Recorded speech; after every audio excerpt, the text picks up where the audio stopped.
"Congratulations on your marriage," I said, trying to sound polite, but his response was as cutting as ever. "Can you leave quickly after dropping off some cash? It's unpleasant being around someone disabled." I'm a working professional who has been married for a few years. Shortly after my wedding, I was in a car accident that left me unable to use my legs. Ever since, I've relied on a wheelchair to get around, though I attend rehabilitation sessions every week in hopes of recovery.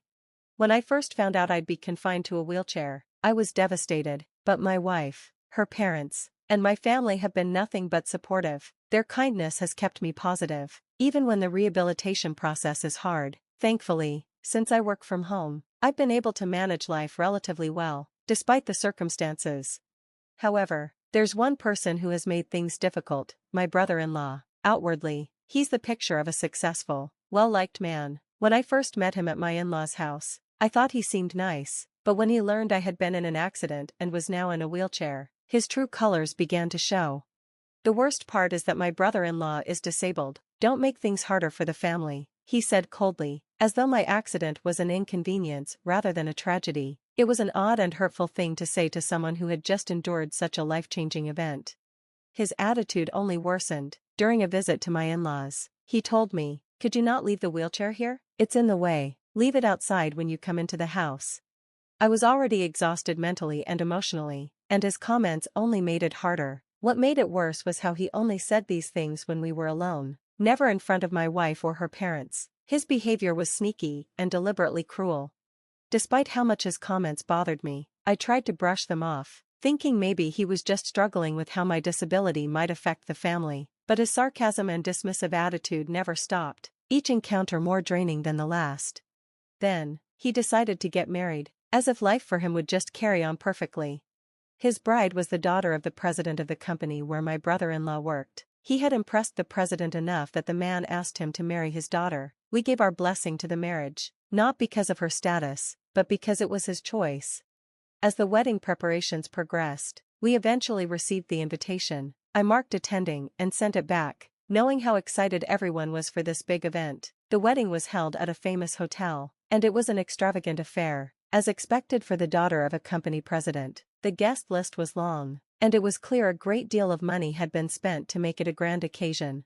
When we arrived, my wife needed to use the restroom, so I waited in the corner of the ceremony hall, taking in the splendor of the decorations and the bustle of the guests. Suddenly, I heard a familiar voice behind me, my brother-in-law's. "The worst thing you can do is marry an ugly woman," he said, laughing with his friends, "but I'm putting up with it because she's the boss's daughter. Marrying into a rich family? I'm going to be living the high life. I can handle an unattractive wife if it means living happily ever after." I stood there, stunned, listening as my brother-in-law and his friends gossiped about the bride. The cruelty in his words was shocking, and I felt a mix of anger and disbelief. Here he was, talking so casually about the woman he was about to marry, reducing her worth to her looks and her family's wealth.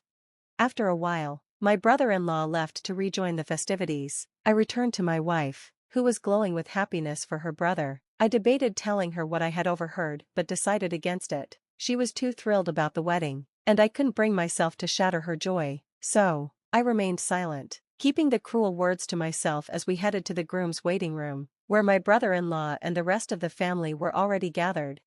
When I arrived, I greeted him warmly. "Congratulations on your marriage." "Thank you for coming," he replied with a smile, so polite and charming that it was hard to believe he was the same person I'd overheard gossiping about his bride earlier. "I'd like to speak with him alone," my brother-in-law suddenly said, turning to the others. "You two can go to the waiting room and relax." He led me down an empty hallway, his demeanor shifting the moment we were alone. Once he was sure no one was around, his expression turned cold. "What are you doing here?" he sneered. "Having a handicapped person in my family is disgraceful." His voice was as venomous as when he had spoken about the bride. "Just go home after you've paid your share for the celebration. The bride's family doesn't need a disabled person here, it's inconvenient for them." I was stunned. I had come to congratulate him on his wedding, yet here I was, being insulted and dismissed. His words filled me with anger, but I also couldn't shake the feeling that he might be right. Was my presence, in a wheelchair, truly an inconvenience for everyone? Feeling humiliated, I decided to leave, just as he suggested. "I'll make an excuse to my sister," I said quietly. My brother-in-law chuckled mockingly as I walked away, his laughter echoing in the empty hall.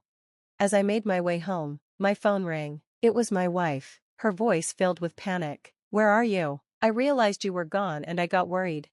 I hesitated but replied, "I'm heading home. I didn't want to cause any trouble."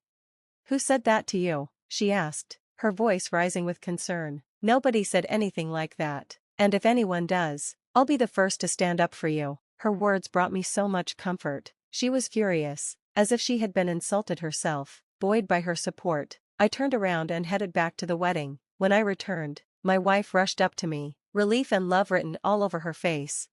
My in-laws were relieved when they saw me return, but my brother-in-law wasn't happy at all. "Why did you come back? I told you disabled people are a burden," he shouted angrily. "People in wheelchairs are garbage. Get out." My wife immediately snapped back, telling him to stop calling me names, but he wouldn't listen. "I've already said people like him aren't welcome here. His presence bothers me," he continued, making cruel comments about me. A guest overheard the argument and approached us, drawing attention from others. Soon, there was a commotion in the ceremony hall. The bride and her father noticed something was wrong and came over. Despite the growing scene, my brother-in-law didn't stop insulting me. I couldn't take it anymore. I pulled out my phone and played a recording for everyone to hear. It was his voice, saying, "The worst thing you can do is marry an ugly woman, but since she's the boss's daughter, I'll put up with it." My brother-in-law turned pale, clearly agitated. "This recording is fake," he stammered, trying to make excuses, but I ignored him and kept playing the audio. The recording continued with him saying, "I'm going to be rich, I can live the high life, even if I have to marry someone unattractive." His face turned bright red as the guests murmured in shock. The audio had captured his conversation with his friends before the ceremony, where they talked without realizing they were being recorded. Realizing he was caught, my brother-in-law tried to lunge at me, but someone else stepped in first, the father of the bride. The bride's father stood in front of my brother-in-law, silently pressuring him to stop. My brother-in-law, desperate, tried to explain, "Mr. President, I'm sorry, but there's more to this. This disabled person is trying to set me up." But the bride's father remained calm and quietly said, "The bride's late mother was born with a disability." The room went silent. My brother-in-law had no more excuses. She had spent her entire life in a wheelchair. The bride's father explained that he wanted to start a business where people with physical disabilities, like his wife, could work comfortably. He made it clear that someone with my brother-in-law's mindset wasn't welcome in his company. Hearing this, my brother-in-law panicked. "It's not my fault, it's all his fault," he stammered, trying to shift the blame onto me. Desperate, he attempted to make peace with the bride's father, but his excuses fell flat. The bride was shocked to discover that her fiancé had only been interested in her for money. However, she remained calm and announced that she would cancel the wedding and end the engagement. In a panic, my brother-in-law tried to approach her, but her father blocked him. The bride and her father apologized to the guests, and the ceremony was officially cancelled. My brother-in-law collapsed to the ground in despair, unable to rise. As the guests left, many gave him and his friends cold, disapproving looks. Offended by his cruel remarks, the bride calmly stated that she would seek compensation for the broken engagement. The wedding and engagement were annulled, and everyone was informed of the true reason behind the cancellation. The bride's father, being a well-respected and powerful figure in the community, fired my brother-in-law from his company. My brother-in-law tried to find work elsewhere, but no one would hire him, fearing the influence of the bride's father. He even reached out to friends for help, but they all distanced themselves from him. With no other options, my brother-in-law eventually left town, working tirelessly to pay off the wedding expenses and compensation in a faraway place. Tragically, he was involved in a car accident that left him disabled, a bitter irony, given how he had mocked people with disabilities.